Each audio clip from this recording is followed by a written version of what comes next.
नमस्कार साथियों, good evening for all of you. साथियों, आप सभी को प्रजापति हेल्थ केयर में स्वागत है।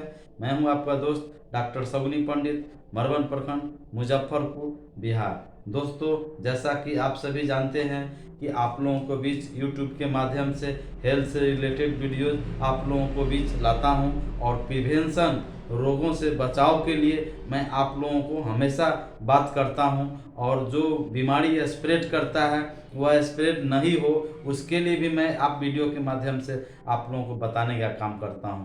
तो आज दोस्तों, आज का वीडियो बहुत ही मज़ेदार होने वाला है, इसलिए इस वीडियो में बने रहें और शुरू से अंत तक ज़रूर देखें ताकि इस कॉन्सेप्ट को आप समझ पाएंगे और जान पाएंगे। आज हम बहुत बात करेंगे कि हमारे भोजन का पाचन की प्रक्रिया क्या है, भोजन के पाचन की प्रक्रिया आपके शरीर में कैसे होता है, यह इस पर मैं बात करूंगा। काफ़ी मज़ेदार है दोस्तों। जैसा कि आप सभी जानते हैं कि जो हम लोग खाते हैं तो खाना में हम लोग क्या खाते हैं, प्रोटीन, कार्बोहाइड्रेट और वसा। यही तीन चीज़ खाते हैं, प्रोटीन, कार्बोहाइड्रेट और वसा। तो हम लोग जब खाना खाते हैं तो खाना को क्या करते हैं, हम लोग मुंह में डालते हैं। मुंह में आपका जो होता है एक जोड़ी आपको पाचक रस निकलता है ना।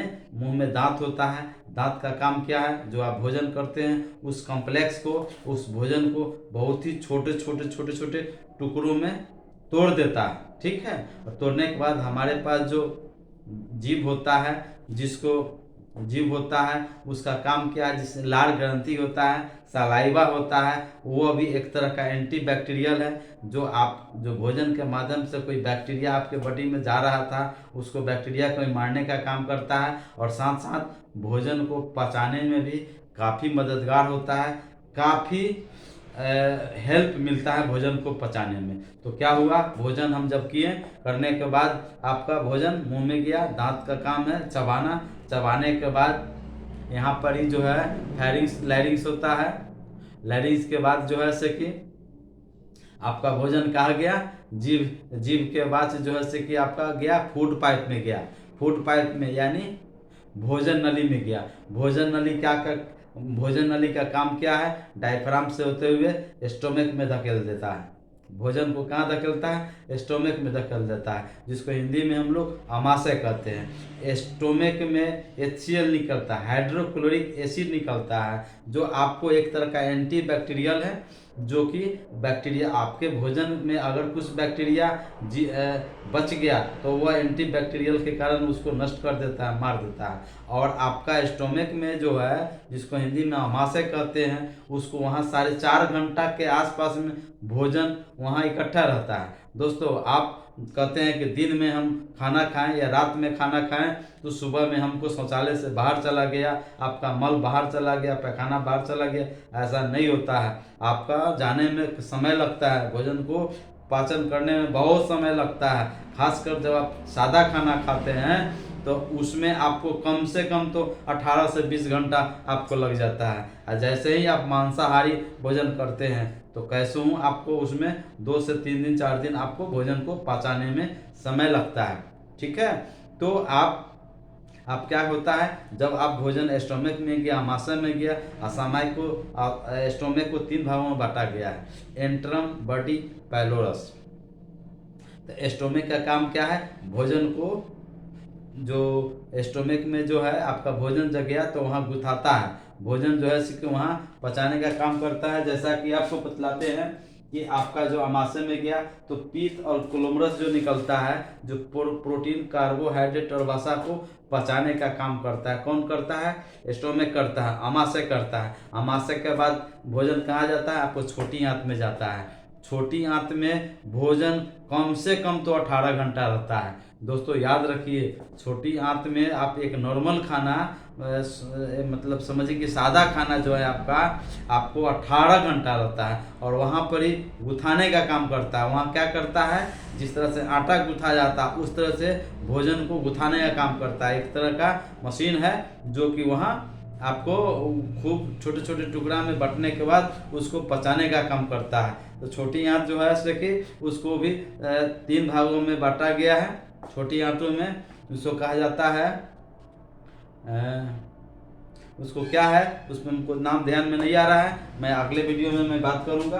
तो उसके बाद हो जाता है छोटी आंत में जो होता है आंतरिक रस, यानी शेष पचा हुआ जो भोजन होता है, पचाता है, शेष भोजन को पचाता है और पचा हुआ भोजन को सोख लिया जाता है। यानी जो बड़ी आंत में जो होता है, जो कि जो भोजन को तो पचाता ही है, पचाने के बाद जो है से कि जो उसमें रस होता है, भोजन का जो रस होता है, भोजन रस होता है, जो उसको सोख लिया जाता है, पचा हुआ भोजन का जो सोख लिया जाता है। इसके साथ उसके बाद क्या होता है, बड़ी आंत में होता है, बड़ी आंत में जाता है। बड़ी आंत को भी 3 भागों में बांटा गया है, उसको असेंडिंग, ट्रांसवर्स और डिसेंडिंग, यानी असेंडिंग ऊपर की ओर और ये ट्रांसवर्स और डिसेंडिंग नीचे की ओर 3 भागों में बांटा गया है। तो आपका जो बड़ी आंत में जो होता है, जो बड़ी आंत में हम लोग जो पानी पीते हैं उसका ऑब्जर्वेशन, उसका अवशोषण क्या होता है, बड़ी आंत में होता है। तो बड़ी आंत इसलिए पानी हम लोगों के बहुत महत्वपूर्ण है। अगर आपका मल कहीं बड़ी आंत में सूख गया हुआ है, सटा हुआ है सेल वाल में, कोशिका भित्ति में, तो आपको मल करने में काफ़ी परेशानी होता है। इसीलिए आपको पानी खूब पीना चाहिए, जिससे कि आपका जो पानी पीने के बाद जो आपका मल है वहाँ पर ऑब्जर्वेशन होता है, उसको घुलनशील होता है। घुलने के बाद वह जो है से कि धीरे धीरे रेक्टम प्रेशर बनता है, और प्रेशर के बाद आपका पैखाना के माध्यम से बाहर निकलता है। और खास करके सुसुम पानी तो हर हाल में हर व्यक्ति को पीना चाहिए, क्योंकि ठंडा के दिन में और बहुत ही महत्वपूर्ण है, क्योंकि वह आपका कचरा को साफ करता है। ठीक है, तो आपका क्या होता है, बड़ी आंत में पानी को सोखता है और भोजन का जलीय भाग रक्त में चल जाता है। यानी आपका जो भोजन जो बचा जो है, पाचक रस जो है उसको सोख लिया जाता है, सोखने का जलीय भाग को सोख करके, और गाढ़ा जो भाग होता है उसको, जिसको पैखाना कहा जाता है, वह कहाँ चला जाता है, रेक्टम में चला जाता है, मलाशय में चला जाता है। और उसका रेक्टम से पैखाना क्या होता है, रेक्टम से आपका मल द्वारा आपका पैखाना बाहर निकलता है। यह सारी प्रक्रिया है, इस प्रक्रिया से क्रॉस करते हुए आपका जो भोजन पचता है और आपका मल जो है बाहर निकलता है और पचा हुआ भोजन आपके रक्त में चला जाता है। तो ये आपका प्रोसेस हुआ। तो दोस्तों, यह कैसा लगा वीडियो, इसे देखने के बाद सब्सक्राइब जरूर करें, सब्सक्राइब करिए, लाइक कीजिए, शेयर कीजिए और दोस्तों के साथ जरूर शेयर कीजिए, ताकि आपके साथ साथ आपके मित्र, आपके दोस्त भी इस वीडियोस के माध्यम से जान पाएंगे। तो धन्यवाद दोस्तों, प्रणाम।